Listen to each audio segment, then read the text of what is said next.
신율의 뉴스 정면 승부 2부 시작하겠습니다. 앞서 말씀드린 대로 오늘 2부 정치 김앤장으로 꾸며지는데요. 지금 스튜디오에 두 분 나와 계십니다. 한 분씩 소개해드리죠.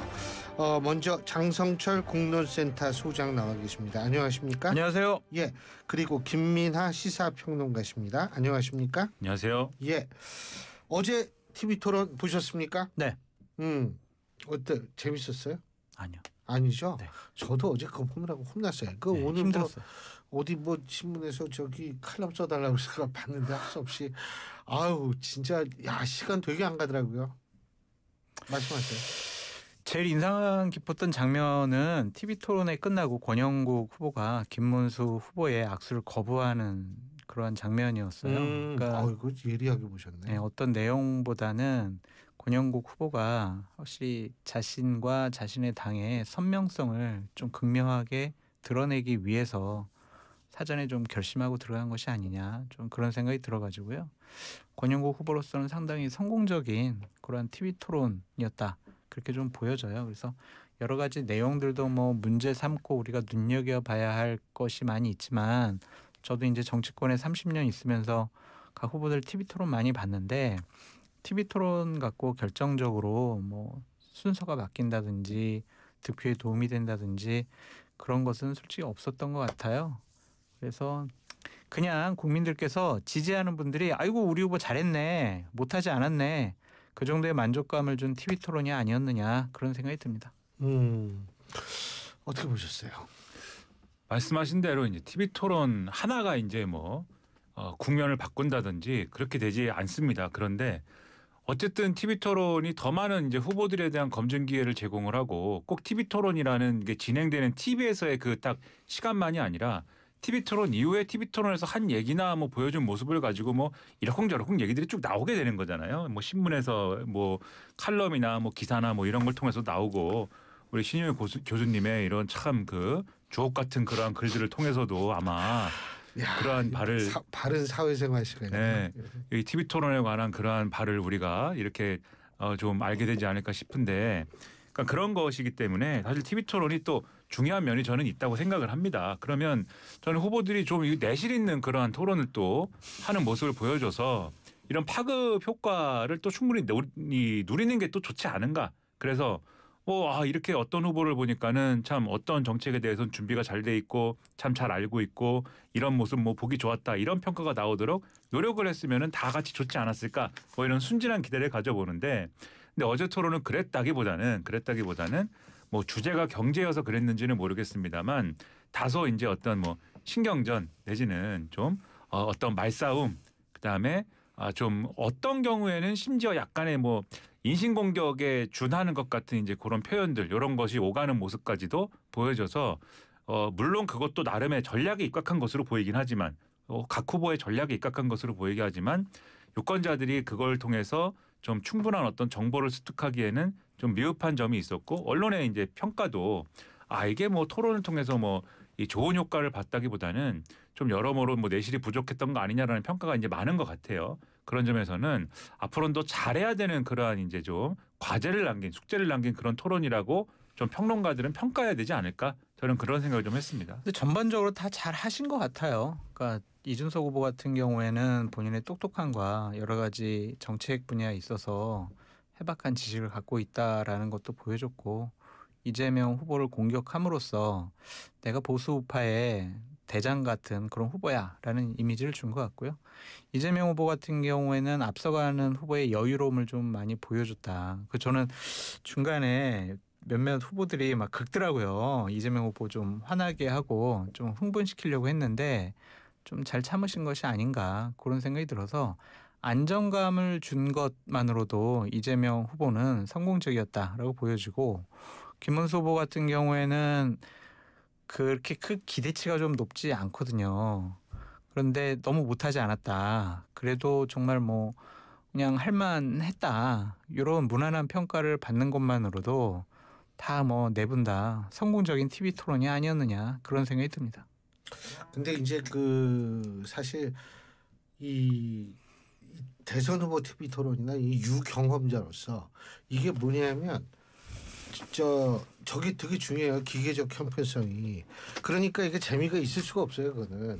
근데 기계적 형평성이 이게 어그러질 만한 요소가 있으면 그때는 또 불공정 시비가 붙거든요. 그러니까 이 선거방송 토론위원회 같은 데에서 그거를 피하려고 이제 포맷을 그렇게 짠 거죠. 예.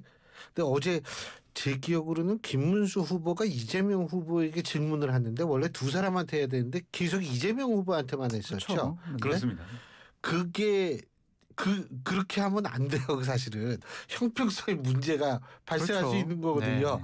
그래서 제가 그런 거는 어제 좀 그게 이 중앙선거방송 토론위원회 입장에서 볼 땐 좀 큰 실수로 남지 않을까 이런 생각을 제가 했는데 원래 이게 기계적 형평성이 중요하기 때문에 재미는 없을 수밖에 없다. 아니 그래서 제가 이번 TV 토론을 보면서 가장 좀 아쉬웠던 부분은 신율 교수님이 사회를 봤어야 되는데 그런 생각이 좀 드는 거예요. 왜냐하면은 예. 딱 이제 한 후보에게만 질문하게 되면 좀 노련한 사회자 같은 경우는 좀 끊고 저기 지금 시간이 얼마 남았는데 다른 후보에게 좀 질문을 하세요. 그게 이렇게 할 수 있거든요. 중요해요. 네. 그거는 시간을 그래서 항상 보고 있어야 되거든요. 그렇죠. 근데 이제 그런 점인데 이런 거 제가 이 대선 후보 TV 토론 사회를 볼 때는 잠이 안 와요. 겁나서. 그러니까 그거는 정신건강 아니죠. 지금 제가 뭐 이 제가 볼 나이에 때는 국민들을 위해서 하셔야 된다. 또 왜 그러십니까? 여튼은 이게 법을 만들어야 됩니다. 모든 대선 후보 토론은 신율이 진행한다. 이렇게. 아이고, 그렇죠. 참. 그럼 아니요. 근데 어제 이재명 후보 커피 120원 뭐 8,000원 이거는 사실 뭐라고 보세요? 어떻게 보세요?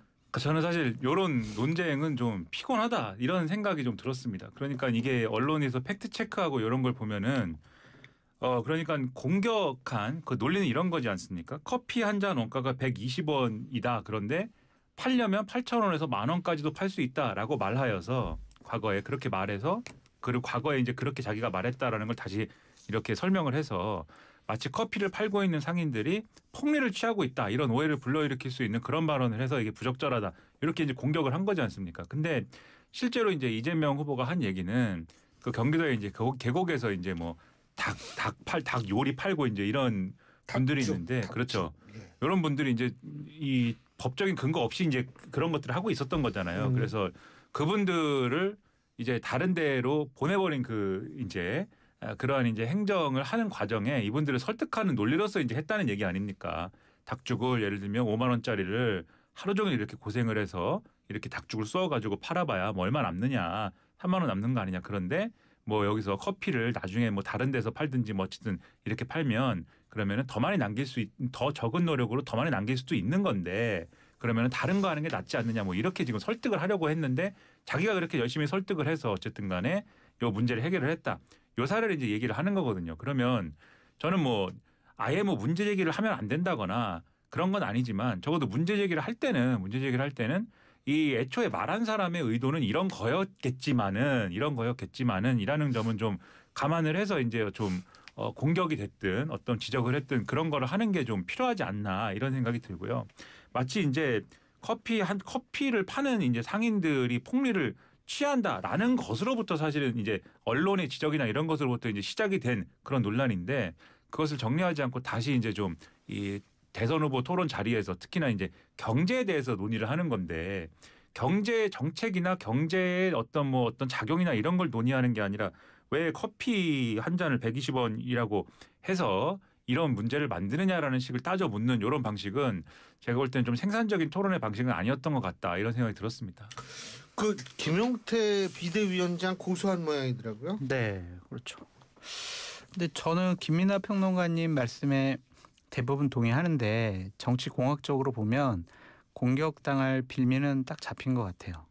그러니까 커피 원가 120원 이렇게 하니까 국민의힘 쪽에서는 경제를 모르는 사람 이 프레임에 딱 가두기가 쉬운 먹잇감이 아니었느냐 좀 그런 생각이 들고 국민의힘 의원들이 SNS상에 캠페인을 많이 하더라고요. 이렇게 좀 커피 전문점 가서 그쪽 사장님하고 커피 원가 120원인데 어떻게 생각하십니까? 이런 인터뷰도 하고 각자 커피 한 잔씩 들고 나와가지고 이 커피 원가가 120원이랍니다. 여러분 어떻게 생각하십니까?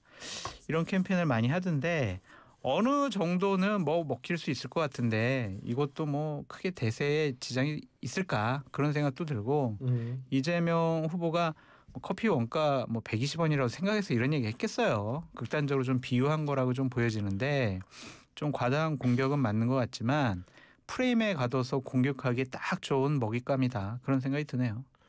이게 근데 그 과거 그 대파 논란하고 어떤 차이점이 있을까요? 그때 국민의힘이 일종의 학습 효과가 있는 것 같습니다. 그러니까 그때 우리가 당했으니까 이제 그렇죠. 근데 그때는 정확하게 이제 대파 가격에 대한 것이고 대파 가격을 이제 대통령이 이 여러 가지 대파 가격이 오른 상황에서 여기 그 특정한 어떤 그 과정을 거친 어떤 상품 대파 상품의 경우에는 상당히 싸다라는 얘기를 이제 하는 과정에 이제 830원이라는 얘기 870원인가요? 그 얘기가 나온 거고 그리고 그게 일반적인 가격이 아니었다. 그러니까는 이 시장의 상황과 그다음에 현장의 상황을 잘 모르는 거 아니냐 얘기가 이렇게 된 것이고 이 커피 원가 얘기는 그런 얘기가 아니지 않습니까? 이재명 후보의 경우에는 커피 사실 정확하게 얘기하면 이제 원두의 원가 가격을 이제 얘기를 그 당시에는 하면서 그 당시 기준으로는 또 이 원두의 원가 가격은 이 가격이 맞다는 거잖아요. 근데 그 얘기를 하면서 이제 설득을 하려고 지금 장성철 소장님 말씀하신 것처럼 설득을 하면서 이런 얘기 했다라고 든 이제 하나의 그 이제 어떤 예에 불과한 것이었기 때문에 이것을 그때 대파 한단 뭐 이 얘기와 이제 연상할 수 있는 그 정도의 파괴력을 가질 수 있는 이슈다라고 판단하는 것은 다소 조금 과한 기대일 것이다. 저는 그런 생각이 좀 듭니다. 자 그리고 그 어제 그 권영국 민노당 대선 후보가 김문수 후보를 향해서 윤석열 씨가 내란 우두머리라는 사실을 인정하냐 그랬는데 김문수 후보가 내란이라는 것은 현재 지금 재판 중이다. 이런 얘기를 했어요. 국민의힘 후보로서 뭐 맞아요. 내란 우두머리예요. 이렇게 얘기하기가 쉽지 않았을 것 같아요. 근데 내란이란 혐의는 재판 중이니까 내 의견을 말하기가 곤란해. 이런 것으로 보여지는데 지금 대선 후보로 나온 거잖아요. 본인의 정치적인 인식과 판단을 얘기하는 건데 재판이 끝나지 않았다고 법률적인 판단에 대해서는 본인이 얘기하기 어렵다라는 식으로 얘기하는 것이 좀 과연 맞는 것이냐라는 좀 생각이 듭니다. 지지층들이야 뭐 아유 우리 윤석열 억울해 막 이런 생각을 하겠지만 다수의 국민들은 불법 계엄으로 나라가 대단히 위험해졌고 국가가 위태로울 수 있었다라는 생각을 갖고 있고 탄핵은 좀 잘 됐다 당연하다라고 생각하는 국민들이 좀 더 많은 상황에서 그러한 인식과 다른 생각과 판단을 얘기하는 것은 참 대선 후보로서 득표하는데 뭔 도움이 될까 좀 그런 생각이 들어요. 곤란하니까 그냥 법률적인 판단에 대해서는 얘기를 안 한 것 같은데 이 부분과 관련해서 계속 이런 식의 모호한 입장을 내세우면은 다음번 뭐 사회, 다음번 정치 이 토론회 때 계속 이런 질문 받을 수밖에 없잖아요. 그래서 좀 끊고 가는 것이 좋지 않겠느냐 그런 생각이 듭니다. 지금요. 지금 좀 아까 들어온 4시 10분에 연합뉴스에서 보도된 게 뭐냐면 박근혜 전 대통령 지지자 모임이요. 박근혜 서포터스 자유대한민국 지키기 운동본부 정치개혁연대 국민의힘 책임당원협의회 경기 북부 본부 뭐 이렇게 7개 단체가 기자회견을 열고서요. 계엄 내란 이후 자기 반성조차 없는 국민의힘에 대한 지지를 철회하고 떠나려고 한다. 이렇게 하면서 이재명 후보 지지를 공개 선언했다는 기사가 연합뉴스에 지금 떴거든요. 어떻게 보세요? 그러니까 지금 이 상황 자체가 뭐 디테일하게 무슨 뭐 하나하나 이렇게 뭐 평가하기보다는 전반적인 상황 자체가 지금 원래 보수 정치에 몸을 담았던 인사들이 연속적으로 뭐 민주당의 지금의 품에 안긴다든지 자 비유적으로 얘기하면 뭐 실제 품에 안긴 건 아니니까 비유적으로 이제 얘기를 하면은 그런 상황이 된다든지 그냥 민주당과 이재명 후보가 이른바 이제 우리는 중도 보수다라는 말을 이렇게 하기도 하고 그 중도 공약에 상당히 이제 뭐 공을 들인다든지 이러한 어떤 조건이 가능한 이유가 뭐냐. 국민의힘이 사실상 중도를 비웠거나 또 그동안에 이제 만들어져 있던 보수 유권자층의 어떤 유권자 연합도 스스로 붕괴시켰기 때문에 이런 일이 벌어지거나 이런 게 가능하거나 이렇게 된 거거든요. 그런 사례 중에 하나가 또 이런 거다라는 생각이 저는 들고요. 이런 것들이 이루어지고 있는 하나의 단적인 이제 얘가 지금 이제 장 소장님 말씀하신 김문수 후보가 내라는 재판 중이다 이렇게 얘기를 하는 거죠 사실은. 왜 이렇게 얘기를 할까? 권영국 후보가 변호사거든요. 권영국 후보가 변호사인데 이 변호사인데 여기다 대고 이제 김문수 후보는 이렇게 얘기하는 거 아닙니까?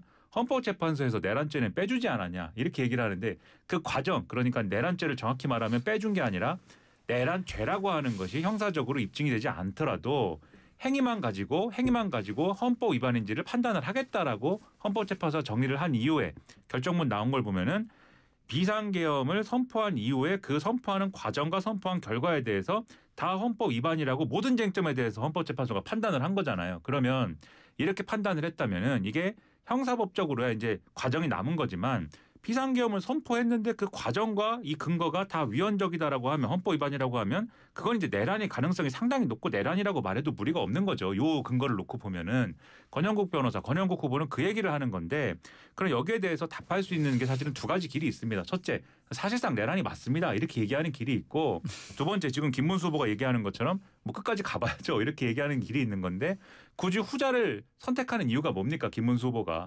전자를 선택하지 못하는 이유. 그러니까 앞에 장성철 소장님이 말씀하신 것처럼 내란의 가능성이 상당하고 사실상 내란이었죠. 라고 이제 말하지 못하는 그렇게 말해야 사실 대선에서 훨씬 더 편해질 수 있는데 그렇게 말하지 못하는 이유는 이 보수적인 유권자층의 균열 때문인 거잖아요. 보수적인 유권자층에서 보수 유권자층에서 이 윤석열 전 대통령의 탄핵을 반대하고 지지하는 그 층이 김문수 후보를 지지하고 있고 나머지 유권자층은 떠나버렸거나 이제 이 상당히 이제 좀 소극적인 자세를 취하고 있기 때문에 일단 집토끼라도 지켜야 된다. 이런 이제 어떤 이 계산에서 나오는 그러한 발언인 거 아니겠습니까? 그러니까 이런 조건 자체가 지금 보수 유권자층이 이전 선거, 이전 국면보다도 완전히 쪼그라든 상황을 보여주고 있기 때문에 나타난 현상이다. 집토끼들 가잖아요. 근데 자꾸 딴 데로. 그렇죠. 그러니까 집토끼들마저도 유실되는 상황에서 마지막 붙잡고 있는 이 마지막 집토끼 그룹이 윤석열 전 대통령의 탄핵 반대 그룹이다. 이렇게 볼 수가 있다는 거죠. 지금 상황이. 지금 오늘 김상욱 의원이 이제 민주당 입당을 했고 예. 허은하 전 의원도 개혁신당 대표 지금 방금 전에 이재명 후보 지지 선언을 했어요. 그런 것을 보면은 민주당의 중도 보수 쪽의 인사들이 계속 모이는 것 이것은 선거 판세에 상당히 유리한 구도를 만들어 나갈 수 있는 좋은 일이다라고 보여집니다. 그래서 국민의힘 쪽이나 개혁신당 쪽에서는 상당히 부러운 일이죠. 이게 빅텐트 아니에요? 그러니까 오히려 그렇게 돼버렸네요. 상대 진영, 그러니까 상대 다른 이념을 가진 정당에 소속되어 있는 분들이 합류하는 것이야말로 진정한 의미의 빅텐트가 될 수가 있겠어요. 그러니까 내란 반대 빅텐트죠. 이거. 네. 그러니까 이게 처음에는 김문수 후보, 뭐 국민의힘 후보들이 그리고 더해서 이제 좀 애매합니다만은 한덕수 전 국무총리까지 사실 다 입을 모아서 얘기했던 게 개헌 얘기로 시작해서 개헌 빅텐트 그걸 나아가서 반 이재명 빅텐트로 확장하겠다 뭐 이런 얘기들 많이 한 거 아닙니까? 근데 물론 이제 한덕수 전 국무총리로 후보를 이제 강제 교체하려는 이런 시도는 실패했습니다만 그러한 시도의 실패 이후에 김문수 후보로 어쨌든 결정이 된 거 아닙니까? 그러면 김문수 후보로 결정이 됐지만은 그러한 시도를 또 하기 위해서 여러 이제 방법을 동원했어야 되는 건데 실제 캠프를 끌어놓고 나니까 국민의힘 내부에서 어떤 얘기가 나왔느냐?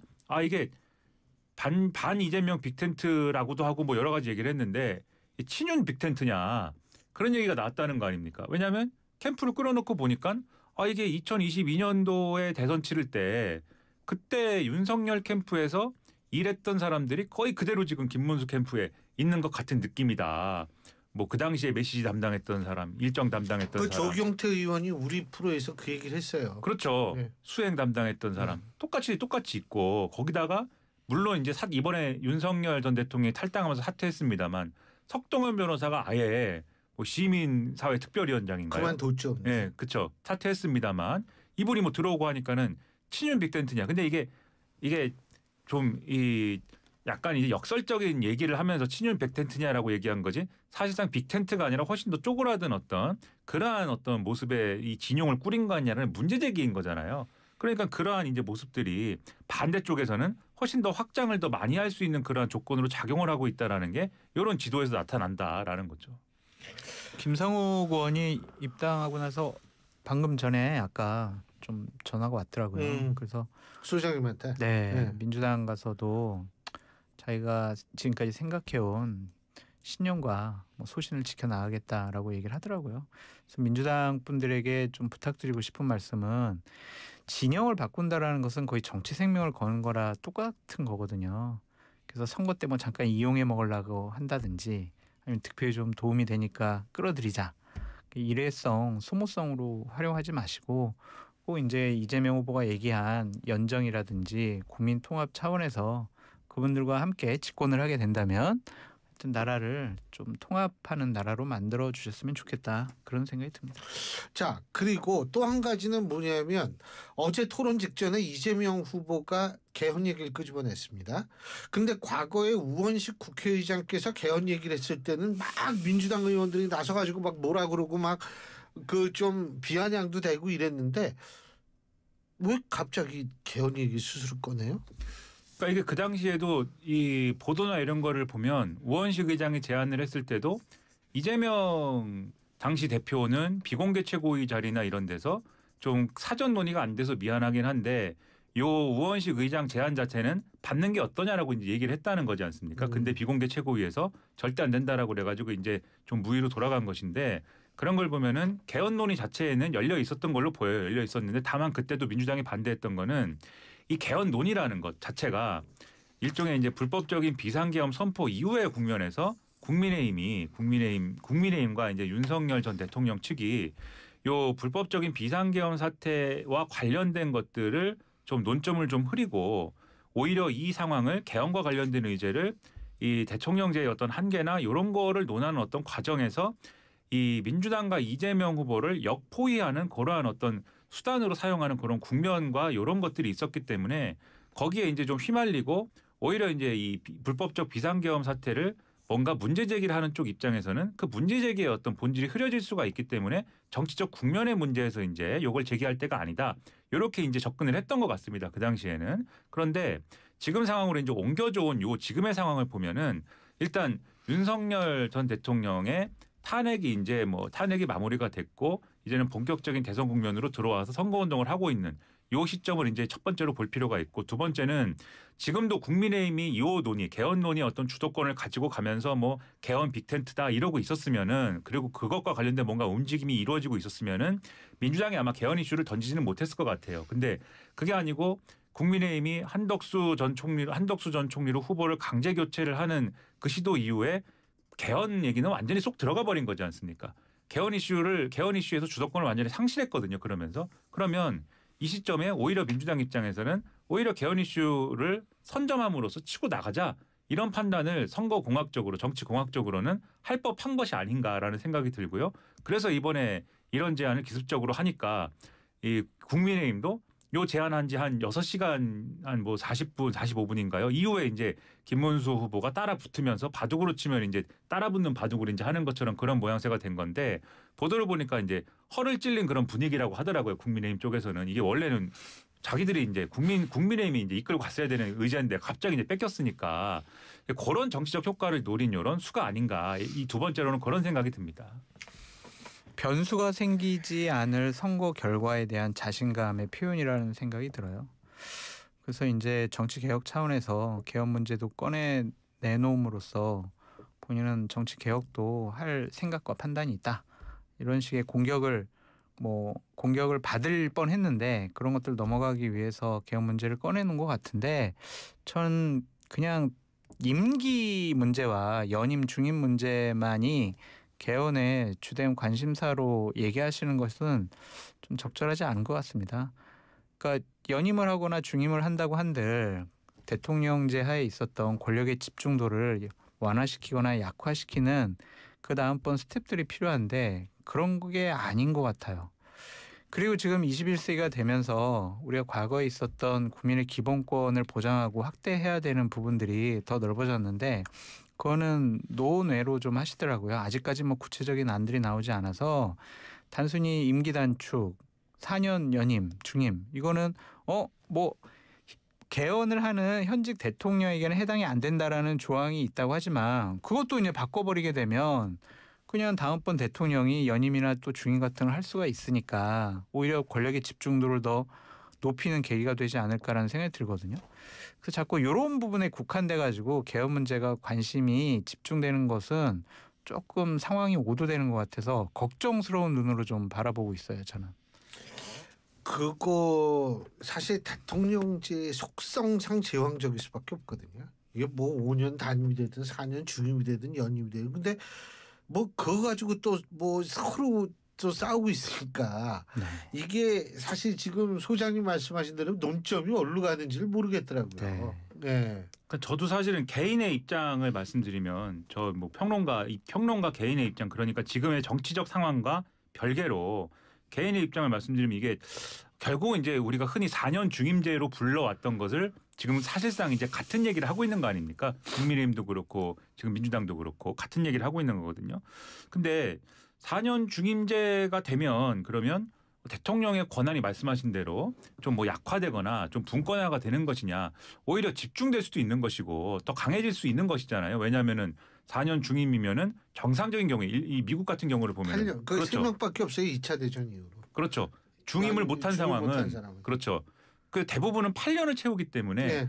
훨씬 더 강해질 수도 있는 것이고 그런 점을 보면은 물론 국민 여론이 권력 구조를 바꾸면 4년 중임이 그래도 제일 적당한 것 같아.